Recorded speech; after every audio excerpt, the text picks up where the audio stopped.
గత ప్రభుత్వం వ్యవస్థను నిర్వీర్యం చేసిందని, రాష్ట్రంలోని పంచాయతీల్లో ఎక్కడా డబ్బులు లేవని ఏపీ డిప్యూటీ సీఎం, పంచాయతీరాజ్, గ్రామీణాభివృద్ధి, అటవీ, పర్యావరణ శాఖల మంత్రి పవన్ కళ్యాణ్ అన్నారు. తాడేపల్లిలోని పంచాయతీరాజ్, గ్రామీణాభివృద్ధి శాఖ కమిషనర్ కార్యాలయానికి ఆయన వచ్చారు. తొలిసారి కార్యాలయానికి వచ్చిన డిప్యూటీ సీఎంకు అధికారులు ఘన స్వాగతం పలికారు. Solid and liquid resource management పై కార్యాలయంలో ఏర్పాటు చేసిన ఫోటో ఎగ్జిబిషన్ ను పవన్ తిలకించారు. ఈ సందర్భంగా పవన్ మాట్లాడుతూ, solid and liquid resource management ను ముందుకు తీసుకువెళ్లాలి. జలం మనకు పూజ్యనీయమని, అది కాలుష్యం కాకుండా కాపాడుకోవాలి. ఏ గ్రామంలో పంట కాలువ చూసినా పూర్తిగా చెత్త, చెదారం, ప్లాస్టిక్ వ్యర్థాలే దర్శనమిస్తున్నాయని, పరిస్థితి ఇలాగే కొనసాగితే భవిష్యత్తులో తీవ్ర పరిణామాలు ఎదుర్కొనక తప్పదని ఆందోళన వ్యక్తం చేశారు. ప్రస్తుతం ప్లాస్టిక్ వ్యర్థాలతో చాలా ఇబ్బందులు వస్తున్నాయి. ప్లాస్టిక్ కవర్లు తినడం వల్ల ఆవులు చనిపోవడం బాధగా ఉంది. చెత్తను రీసైక్లింగ్ చేసి పంచాయతీలు ఆదాయం పొందేలా చర్యలు చేపట్టాలి. ఎస్ఎల్ఆర్ఎంను తొలుత పిఠాపురం నుంచే ప్రారంభిస్తాం. వేస్ట్ మేనేజ్మెంట్, పరిశుభ్రతను ప్రజలు బాధ్యతగా తీసుకోవాలి. ఒక్కో పంచాయతీలో చెత్త సేకరించి సంపద సృష్టించే ప్రయత్నం చేస్తాం. చెత్తతో ఏటా 2,643 కోట్ల ఆదాయం తీసుకురావచ్చు. రాష్ట్రంలో 2.5 లక్షల మందికి ఉపాధి కల్పించేందుకు వీలవుతుంది. ఒక్క రోజులో పంచాయతీల దుస్థితిని మార్చలేం. మార్పు తెచ్చేందుకు కొంత సమయం పడుతుంది అని పవన్ వ్యాఖ్యానించారు. గత ప్రభుత్వం డబ్బులు పే చేయగలకి ప్రాజెక్టు నిర్మాణం చేయలేదు. నేను అడిగాను ఏంటంటే అధికారులని, బ్యాంక్ అధికారులు, ఎందుకు అంటే లాస్ట్ గవర్నమెంట్ వాళ్ళు కనీసం వాళ్ళ వాటా వాళ్ళు ఇవ్వలేదు. వాళ్ళు 70 కోట్లు వాళ్ళ వంతు రిలీజ్ చేశారు, కానీ రాష్ట్ర ప్రభుత్వం ఇవ్వాల్సిన వంతుని వాళ్ళు రిలీజ్ చేయకపోవడం వల్ల వాళ్ళు ఏం చేశారు, అలా ఉంచేశారు. దాన్ని కొద్ది రోజుల తర్వాత రోడ్లు ఇలా అలా చూస్తే ఒక $40-40 మిలియన్ అలాగే బ్యాంకుల్లో పెట్టుకొని కూర్చున్నారు. అది ఎటు డైవర్ట్ చేశారు ఏంటి అని పక్కన రోడ్లు వేయలేదు. అందువల్ల ఏంటంటే వాళ్ళకి నమ్మకం పోయి గత ప్రభుత్వం మీద వాళ్ళు ఏం చెప్పారంటే, మేము డబ్బులు ఇవ్వం, మేము రీఎంబర్స్మెంట్ విధానం పెడతామని చెప్పేసి మినిస్ట్రీ ఆఫ్ ఫైనాన్స్ పెట్టింది. వాళ్ళు ఏం చేశారు, మొన్నదాకా మన వాటా ఇవ్వాలి 70 కోట్లు పెడితే మనం 30 కోట్లు పెట్టి ప్లస్ GST మనం కడితే 18% దాన్ని ముందుకు తీసుకెళ్లారు.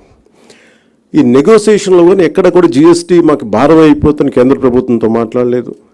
ఇట్లాగా ఏదైతే ఇంటెండెడ్ పర్పసెస్కి గొప్ప నోబుల్గా స్టార్ట్ చేశారో వీళ్ళు రకరకాల విధానాల ద్వారా ఫండ్స్ని ఎటు డైవర్ట్ అయిపోయింది. ఇది ఇండస్ట్రియల్ వాళ్ళు మన AIB కూడా చెప్తా ఉన్నారు, మా డబ్బులు రాలేదు.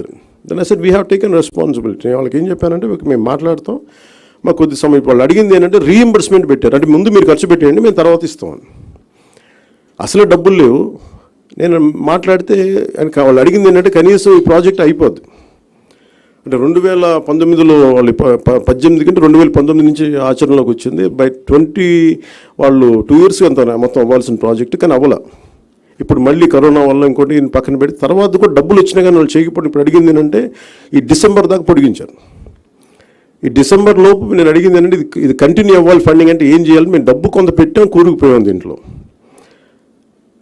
మాకు డబ్బు మాకు రావాలి, మీరు ఎలా చేస్తారు ఏంటి అడిగితే నేను చెప్పిన వాళ్ళు ఏంటి మేము చేయగలం అంటే, మాకు కనీసం 200 crores per month కనుక మీరు ఈ ప్రాజెక్ట్ మీద పెడితే, రోడ్ల మీద పెడితే, దీన్ని ఒక 3 months తర్వాత మేము మేక్ షూర్ దట్ రీఎంబర్స్మెంట్ నుంచి మేము తిరిగి లోన్ ఇచ్చే పద్ధతికి వస్తాం. సో ఇలాంటి ఛాలెంజెస్ ప్రతి చోట ఉన్నాయి. మీరు ఏ పథకం తీసుకున్నా ఈ పథకంలో ఒక ఛాలెంజెస్ ఉన్నాయి.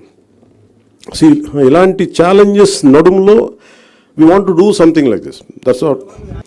పనికిరాంది అనుకున్న మన ఇంట్లో నుంచి పడేసింది అది ఇంకో చోట సంపాదన అవుతుంది. సో ఆ కాన్సెప్ట్లో ఆయన 12 గంటల లోపు కనుక చెత్తని కలెక్ట్ చేస్తే అదొక మనకు అసెట్ అయిపోద్ది, అదొక సంపద అయిపోద్ది. దాన్ని ఎలా చేయాలనేది ఆయన గత 2 దశాబ్దాలుగా ఆయన చాలా నలిగి ఈ కాన్సెప్ట్ పట్టుకొచ్చారు. ఇది ఈరోజు మేమందరం ప్రయత్నం ఏంటంటే ఒక ప్రయత్నం చేస్తున్నాం. ఎంతవరకు సఫలీకృతం అవుతాం ఇవన్నీ అనేది మేము ముందుగా దీన్ని పిఠాపురంలో ప్రారంభిద్దాం దీన్ని, ఎందుకంటే నా కంట్రోల్లో కంప్లీట్గా ఉంటుంది కాబట్టి ముందు ఆ ప్రయత్నం చేద్దాం. అక్కడ దాదాపు 54 పంచాయతీలు ఉన్నాయి, అక్కడ 2 మున్సిపాలిటీలు ఉన్నాయి, కొల్లప్రోలును పిఠాపురం. సో ఇక్కడ ప్రారంభిద్దాం ముందు.